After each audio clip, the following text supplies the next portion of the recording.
Hi, my name is Sherry Thomas, and I'm the Director of Youth and Family Services at Henderson Behavioral Health. The COVID-19 pandemic has created an extremely stressful time for everyone.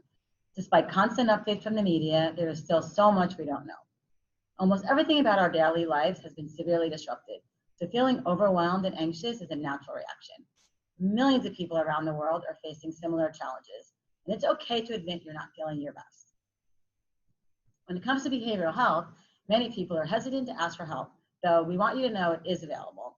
A variety of symptoms may indicate it's time to address your mental health needs. Are you feeling angry, irritable? Are you sad? Are you having anxiety, trouble sleeping, sleeping too much, too little, frequently feeling overwhelmed, engaging in impulsive behavior? Are you having changes in performance at school, at work, at home? Are you experiencing trauma? Henderson Behavioral Health wants you to know that many people, even outside of these trying times, experience mental health symptoms that can occur at any age and in people from all backgrounds. It's important to seek help and, most importantly, reassure those who may be experiencing mental health issues they are not alone. For information on our services and resources available in Broward, Palm Beach, Treasure Coast, and Okeechobee counties, please visit our website at www.hendersonbh.org. Today I'm here with Candace Britt Parkerson. She is our clinical coordinator at our Palm Beach branch, and we are going to be discussing the stressors parents are facing, what we could do to help them manage it.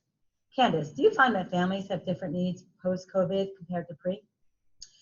Sherry, during the last 4 months, we have been able to identify some trends as far as families' identified needs, and the top priority seems to be revolving around the physical health and safety of those that they love, while either statistically knowing someone or even worse, more challenging, I guess I should say, is being someone who has tested positive for coronavirus. With the information coming from so many angles so quickly, it's been an ongoing tug of war, so to speak, with regard to the level of precaution and safety needing to be implemented, while also trying to maintain some sense of normalcy for both parents and their children.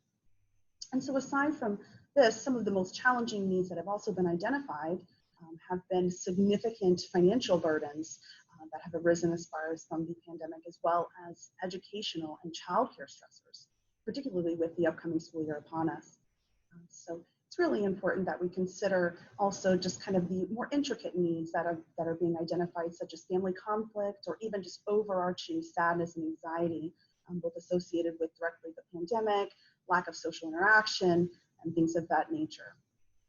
With regard to the uncertainty that families are facing, it's really multifaceted, and so having to navigate a new normal is an ever-changing struggle that transcends social and economic status within the communities that we serve. So Candace, how would you say we have trained our staff to work within the new normal? So here at Henderson Behavioral Health, we're committed to adhering to all CDC guidelines as it pertains to the safety and well-being of our staff and our families, while striving to continue to provide that quality behavioral and mental health services to the families that we serve. And so although the telehealth platform has been a significant benefit in engaging children and families during COVID, staff have been provided with all of the necessary PPE materials as well and screening tools necessary to provide that more face-to-face service when necessary and appropriate. Trainings that are currently being provided to include ensuring understanding of COVID-specific needs and resources within the community, as well as assisting families during this difficult time around engaging natural or even formal supports that can be helpful for just creating some sense of normalcy and stability. In addition to that, I think it's really important to identify family strengths as well that are already available and then utilizing them in order to overcome obstacles that they're facing. So in addition to that, we also try to look at the resiliency factor as well, which is absolutely important during a time of crisis, such as what we're experiencing. With regard to in-house trainings, we're also doing a lot of the technology-based options as well, so including My Strength. We also have a lot of self-care trainings available for our staff to take to themselves and also to the families that we serve. So a lot going on here at Henderson. So I know we've all been practicing self-care, such as mindfulness and meditation. What can parents do to help themselves and their families get through these challenging times? Absolutely. So given the added stressor of the pandemic, it is even more important for parents to be assessing their thoughts and their feelings regularly. Can't stress that enough. Checking in on your mental health and emotional health is absolutely vital navigating through this difficult time.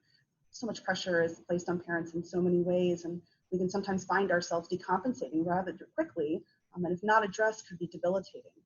So we often encourage parents to engage in daily journaling, weekly check-ins with their partner and or children if appropriate, and even family meetings as an appropriate means of maintaining open communication and overall family cohesiveness. Additionally, we strongly encourage parents to prioritize building those social networks, like I had stated, even just via social media or other methods of modern technology. As the saying goes, it takes a village to raise children. So now more than ever, parents and caregivers can really benefit from engaging in some type of support groups or others close to them to assist with those day-to-day challenges of parenting during this pandemic. Also, self-care is so important at this time. Perhaps making changes to your individual or family routine to include these self-care activities is necessary and can truly be a way to grow as a family amidst the struggles that are out of our control. So with that being said, families that we were working with have identified going fishing or having a beach day, even implementing like indoor camping or cooking activities. All of these things can be really important as far as not only our own self-care, but also just that family cohesiveness and our child self-care as well. So it's really important to kind of look at some of those things. My kids are older. It must be so hard to be a working parent right now. Any tips for those working parents of smaller and younger children? Absolutely. So that added stress of the child care is really important, especially for those younger vulnerable kiddos that we see working with our organization and with others. And so whether working from office or from home, there's definitely challenges that arise. So some great recommendations have been made when brainstorming with our families and the staff here at Henderson. And some of those included implementation of shared parenting responsibilities, maybe for those people who have two-parent households, trying to divvy up or strategize ways to kind of go back and forth with that. But also, we've been talking about having specified work areas if you are working from home, just to create that space that's available just for you to be able to do that work and really have some uninterrupted time if at all possible. But there's also resources available to like to be able to put the onus on the community as well and that shared accountability piece.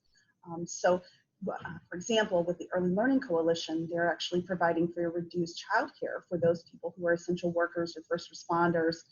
So we encourage families to engage in their website, but also your county's website as well, because they have different opportunities for you to access resources as well. And from a multifaceted standpoint, 211 is also a great option that we connect parents with for those ultimate resources that are being needed throughout the community.